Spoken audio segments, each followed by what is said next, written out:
Marathi dictation 100 शब्द प्रति minute. Ready start. संविधान सभेने लोकांच्या आणि विविध संघटनांच्या सूचना पटलावर ठेवून चर्चा केली. त्यासोबतच संविधान निर्मात्यांनी 60हून अधिक देशांच्या संविधानांचा प्रायोगिक अभ्यास केला होता. हा अभ्यास करून आपल्या देशाच्या प्रकृतीस सुसंगत काय असू शकते याचा विचार झाला. ब्रिटिशांनी भारतावर राज्य केलेले असल्याने त्यांच्या कायदेशीर तरतुदींचा प्रभाव असणे स्वाभाविक होते. मुळात भारतामध्ये कायदेशीर रचना, संवैधानिक तरतूद या साऱ्यांविषयीचे गंभीर मंथन ब्रिटिश संपर्कात आल्यापासून यातील ब्रिटिश संवैधानिक रचनेचा मूलभूत भाग होता तो संसदीय लोकशाहीचा. भारताने संसदीय लोकशाही स्वीकारली. ब्रिटिशांनी तयार केलेला 1935चा कायदा संविधानाचा आराखडा ठरवण्यात निर्णायक ठरला. यासोबतच कायद्याचे राज्य ही संकल्पना रचण्यात ब्रिटिशांचा वाटा होता. त्यासोबतच विहित प्रक्रिया हा अमेरिकन संविधानातील कलमामध्ये वापरला.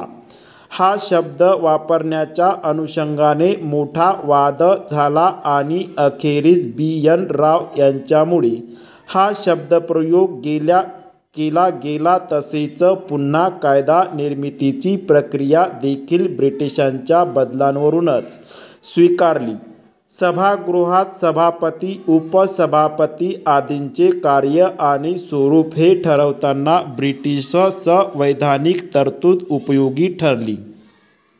भारताने निवडणुकीत सर्वाधिक मते ज्या उमेदवारास मिळतील तो विजयी ही पद्धतही ब्रिटिश रचनेतून स्वीकारली. मतांच्या प्रमाणात प्रतिनिधित्व असण्याच्या अनुषंगानेही संविधान सभेत चर्चा झाली होती. सुधारणा आणि प्रक्रियेचा आराखडा देण्यात ब्रिटिश संविधान निर्णायक ठरले. संविधान सभेत जो वाद झाला तो मूलभूत हक्कांबाबत कोणते हक्क मूलभूत असावेत आणि कोणते कायदेशीर या अनुषंगाने चर्चा झाली.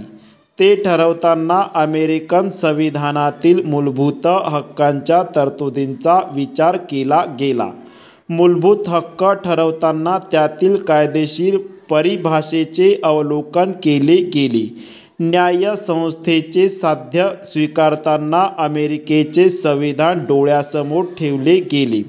संविधानाने केलेला एखादा कायदा, त्याची अंमलबजावणी, त्याच्या अटींचा पडताळा न्यायपालिकेमार्फत घेतला जातो. त्यास न्यायिक पुनर्विलोकन असे म्हणतात. हे ठरवतानाही अमेरिकन संविधानातील न्यायिक पुनर्विलोकन पद्धती हा एक महत्त्वाचा स्रोत संविधान सभेने लक्षात घेतला. परिच्छेद ओहोर.